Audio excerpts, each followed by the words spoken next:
Today, I picked it. 3, 2, 1, go. Including his postseason career high of 47. Stop. 59% shooting in Game 5 to help Utah stay alive.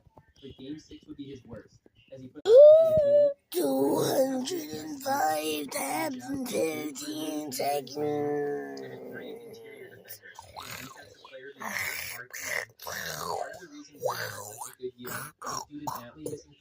Yeah. After breaking his toe, nonetheless, he was still the team's top scorer.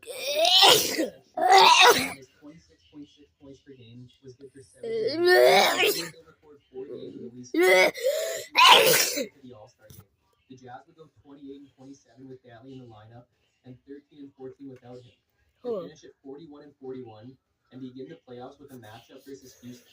Dantley would start strong with 34-9 in Game 1, and overall would have 20 in 4 out of the 5 games. But he would shoot below 38% in Games 2 and 5. However, the Jazz would outlast the Rockets and take the series in 5 games. Round 6 Denver, who were ready this year, and they would win the series in 5 games. Dantley would put up about 26 per game on over 59% shooting, but Alex English countered that with over 30 a game. And for the regular season, Dantley averaged about 26.5 points, 6 rebounds, and 3.5 assists per game. The Jazz added another piece through the '85 draft, who along with Stockton would usher in a new era of Jazz basketball.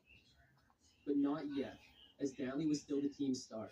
But the team was missing a key player this year, as Griffin would miss the entire season with a stress fracture in his foot. So without his scoring, Dantley had to step up, and would again lead the team in scoring with Karl Malone and Thurl Bailey acting as the second and third leading scorers. Dantley would also finish as the league's second leading scorer, and his 56.3% shooting would be good for 8th in the league. And he would again lead the league with 630 made free throws on his final, making over 3 trips to the line for the game. He would also be the final All-Star selection of his career. The Jazz were again a middle-of-the-pack team and would finish at 42-40, which would be good enough for a first-round playoff matchup versus Dallas. However, they would be without their star, as Dantley had been dealing with back spasms this season, which would lead to him sitting out the entire first-round series, which would end in a 4-game loss for Utah. And it was at this time that the conflict between Layden and Dantley would be made very public, as Layden openly expressed his doubt that Dantley's back problems were bad enough to keep him from playing, and would say that he would gladly welcome a trade for Dantley, but that no teams were interested.